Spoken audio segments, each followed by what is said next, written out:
نحمده ونصلي ونسلم على رسوله الكريم اما بعد فاعوذ بالله من الشيطان الرجيم بسم الله الرحمن الرحيم ولا تحسبن الله غافلا عما يعمل الظالمون انما يؤخرهم ليوم تشخص فيه الابصار۔ اور اے سننے والے، ہرگز اللہ کو ان کاموں سے بے خبر نہ سمجھنا جو ظالم کر رہے ہیں۔ اللہ انہیں صرف ایک ایسے دن کے لیے ڈھیل دے رہا ہے کہ جس میں آنکھیں کھلی کی کھلی رہ جائیں گی۔ اس آیت مبارکہ میں ہر مظلوم کے لیے تسلی اور ہر ظالم کے لیے وعید ہے۔ اس آیت میں ایک مشہور مقولے کی بھی تائید ہے کہ خدا کے ہاں دیر ہے اندھیر نہیں، یعنی جتنے ظالم ہیں ان سب کے لیے اس آیت میں پیغام یہ ہے کہ اے سننے والے، تم یہ نہ سمجھنا کہ اللہ ظلم کرنے والوں کو سزا نہیں دے گا، اور فرمایا نہ ہی ظالموں سے عذاب مؤخر ہونے کی وجہ سے غم زدہ ہونا، کیونکہ اللہ رب العالمین انہیں بغیر عذاب کے جو دنیا میں بھی چھوڑا ہوا ہے، فرمایا صرف ایک ایسے دن کے لیے ڈھیل دے رہا ہے کہ جس میں دہشت کے مارے آنکھیں کھلی کی کھلی رہ جائیں گی۔ اگر یہ آیت جب میں نے پڑھی یا ہم سب نے بھی سنی، اب اس میں دیکھیے کہ جتنے ظالم جو ہمارے اوپر مسلط ہیں، کتنی بڑی تسلی اللہ رب العالمین نے ہمیں عطا کر دی کہ کوئی یہ نہ سمجھے کہ وہ بچ جائے گا، چاہے وہ کسی بھی محکمے کا ہو، کہیں کا بھی ہو، وہ یہ سمجھے کہ میں اپنے منصب کے لحاظ سے اگر ظلم کر لوں گا تو میں بچ جاؤں گا۔ اس آیت میں بہت بڑا پیغام ہے۔ یاد رکھیے گا کہ ظالموں کا اخروی عذاب جو اس آیت میں ہے وہ تو اپنی جگہ ہے، لیکن دنیا میں بھی کبھی کبھی اللہ ظالموں کی گرفت فرماتا ہے۔ حدیث پاک میں آتا ہے کہ حضرت ابو موسیٰ اشعری رضی اللہ تعالی عنہ سے روایت ہے کہ اللہ کے محبوب علیہ الصلوۃ والسلام نے ارشاد فرمایا کہ بے شک اللہ تعالی ظالم کو ڈھیل دیتا رہتا ہے، اور جب اس کی پکڑ فرما لیتا ہے تو پھر اسے مہلت نہیں دیتا۔ پھر میرے آقا علیہ الصلوۃ والسلام نے قرآن کی ایک آیت پڑھی، وَكَذَلِكَ أَخْذُ رَبِّكَ إِذَا أَخَذَ الْقُرَىٰ وَهِيَ ظَالِمَةٌ إِنَّ أَخْذَهُ عَلِيمٌ شَدِيدٌ، اور تیرے رب کی گرفت ایسے ہی ہوتی ہے جب وہ بستیوں کو پکڑتا ہے جبکہ وہ بستی والے ظالم ہو، بے شک اس کی پکڑ جو ہے وہ بڑی شدید دردناک ہے۔ اللہ ہمیں ہر قسم کے اپنی پکڑ سے محفوظ فرمائے، اور ہر قسم کے ظلم کرنے سے اللہ ہمیں بھی محفوظ فرمائے۔ آگے ارشاد فرمایا، مہطعین مقنعین رؤوسہم لا یرتد الیہم طرفہم وافئدتہم ہواء، لوگ بے تحاشا اپنے سروں کو اٹھائے ہوئے دوڑتے جا رہے ہوں گے، ان کی پلک بھی ان کی طرف نہیں لوٹ رہی ہوگی، اور ان کے دل خالی ہوں گے۔ اس آیت میں پہلے ظالموں کی بات کی، اب ظالموں کو جو قیامت کا دن جو ان کا منظر ہوگا، اس آیت میں اس منظر کو بیان کیا کہ قیامت کے دن دہشت ایسی ہوگی اور ہولناکی ایسی ہوگی کہ لوگوں کا حال یہ ہوگا کہ فرمایا کہ وہ اپنے سروں کو اٹھائے ہوئے عرصہ محشر کی طرف یوں بلانے والے، یعنی حضرت اسرافیل علیہ السلام کی جو سور جو وہ پھونکیں گے، اس سور میں وہ طاقت ہوگی کہ فرمایا کہ اس سور کی آواز پر بے تحاشا دوڑتے لوگ جا رہے ہوں گے، یہاں تک کہ ان کی جو پلک ہے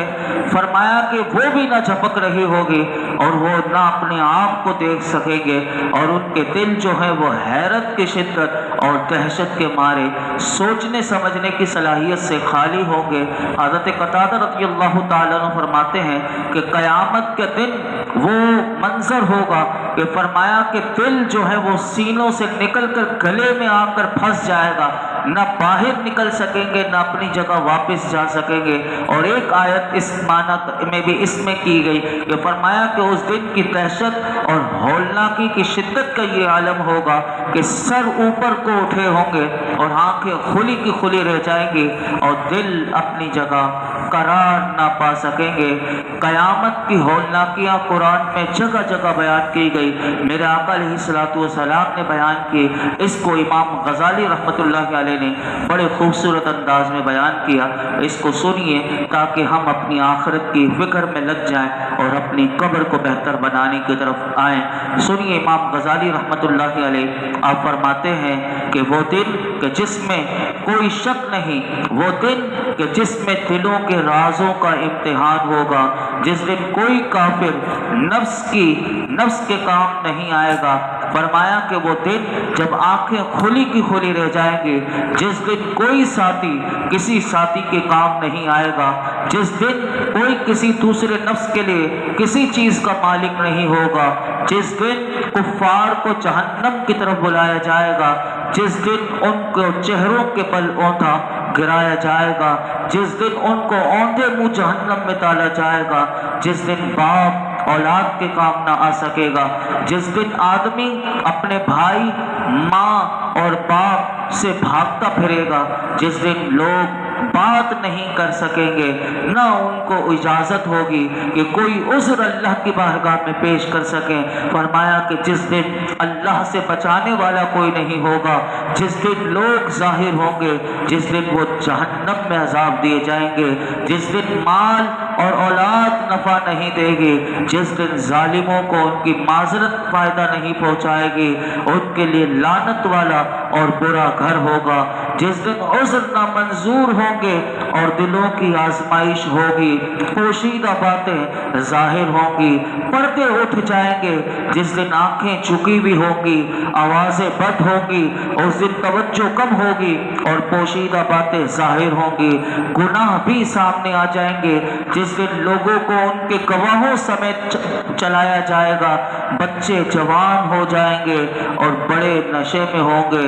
بس اس دن ترازو رکھے جائیں گے اور اعمال نامے کھولے جائیں گے، جہنم ظاہر کی جائے گی اور گرم پانی کو جوش دیا جائے گا اور آگ مسلسل جلے گی اور کفار نا امید ہوں گے، آگ بھڑکائی جائے گی اور فرمایا رنگ بدل جائیں گے اور زبان گونگی ہوگی، انسانی اعضاء گفتگو کریں گے۔ تو اے انسان، تجھے اپنے رب کریم کے بارے میں کس نے دھوکے میں ڈالا کہ تو نے دروازے بند کر دیے، تو نے پردے لٹکا دیے اور لوگوں سے چھپ کر فسق و فجور میں مبتلا ہو گیا؟ بس جب تیرے اعضاء تیرے خلاف گواہی دیں گے تو بتا تو کیا کرے گا؟ اے غافلوں کی جماعت، ہمارے لیے مکمل خرابی ہے۔ اللہ تعالی ہمارے پاس تمام رسولوں کے سردار کو بھیجے اور آپ پر روشن کتاب نازل فرمائے اور ہمیں قیامت کے صاف اوصاف بتا دے،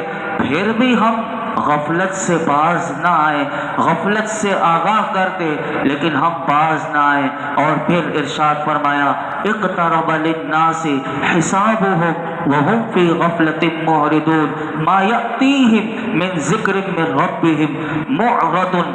من ذکر من ربهم محدث الا استمعوه وهم يلعبون لاہیۃ قلوبهم، لوگوں کا حساب قریب آ گیا ہے اور وہ غفلت میں منہ پھیرے ہوئے ہیں۔ جب ان کے پاس ان کے رب کی طرف سے کوئی نئی نصیحت آتی ہے تو اسے کھیلتے ہوئے سنتے ہیں، ان کے دل کھیل میں پڑے ہوئے ہیں۔ پھر وہ ہمیں بتائے کہ قیامت قریب ہے، اقتربت الساعۃ وانشق القمر، قیامت قریب آ گئی اور چاند پھٹ گیا۔ وہ اللہ قرآن میں فرماتا ہے انہم یرونہ بعیدا ونراہ قریبا، بے شک وہ اسے دور سمجھ رہے ہیں اور ہم اسے قریب دیکھ رہے ہیں۔ پھر اللہ قرآن میں ارشاد فرماتا ہے وما یدریک لعل الساعۃ تکون قریبا، اس کا علم تو اللہ ہی کے پاس ہے اور تم کیا جانو شاید قیامت قریب ہی ہو۔ پھر ہماری سب سے اچھی حالت تو یہ ہے کہ ہم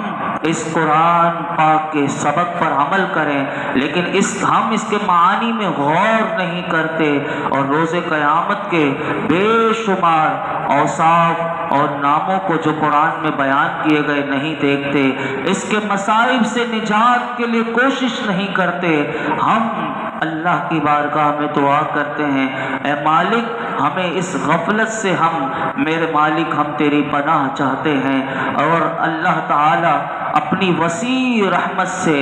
جو باتیں ہم نے ابھی سنی اس کا تدارک کرنے کی اللہ ہمیں توفیق عطا فرمائے۔ اللہ رب العالمین ہم سب کو اپنی آخرت کو بہتر بنانے کی اور اپنی قبر کی فکر کرنے کی توفیق عطا فرمائے۔ الحمدللہ رب العالمین والصلاة والسلام علی سید الانبیاء والمرسلین وعلی آلہ واصحابہ اجمعین۔ میرے مولا جو کچھ ہم نے سنایا اس میں کوئی غلطی کوتاہی ہو معاف فرما، اپنی بارگاہ میں قبول فرما۔ رب کریم ہم سب کو قرآن حکیم کا فیضان عطا فرما۔ یا اللہ آج ہم نے قیامت کا منظر سنا، میرے مولا ہمیں ہر قسم کے ظلم سے بچا لے، جو گناہ ہو گئے تو معاف کر دے اللہ، ہماری بخشش فرما دے، ہمارے والدین کی بخشش فرما دے میرے مولا، ہماری غفلت کے پردے دور کر دے میرے مولا، ہمیں اپنی عظمت اور محبت سے ہمارے دلوں کو مالا مال کر دے، اپنے محبوب کی عظمت اور ان کی محبت سے ہمارے دلوں کو مالا مال کر دے میرے مولا، ہمارے ایمان کی حفاظت فرما یا اللہ، اپنا فضل و کرم عطا کر دے یا اللہ، ہم سب کو موت کے وقت ہمارے ایمان کی حفاظت فرما، ہم سب کا خاتمہ بالخیر فرما، ہماری آخرت اچھی کر دے، ہماری موت اچھی کر دے، ہماری قبر اچھی کر دے، ہماری زندگی اچھی کر دے، ہمیں حیات طیبہ عطا کر دے، جو زندگی کے لمحات باقی ہیں اللہ اس کی قدر عطا کر دے وہ یا اللہ، اس درس قرآن میں جتنے حاضرین موجود ہیں جس کے دل میں جو مراد ہو پوری فرما دے۔ وصلی اللہ تعالی علی خیر خلقہ محمد وعلی آلہ وصحبہ اجمعین۔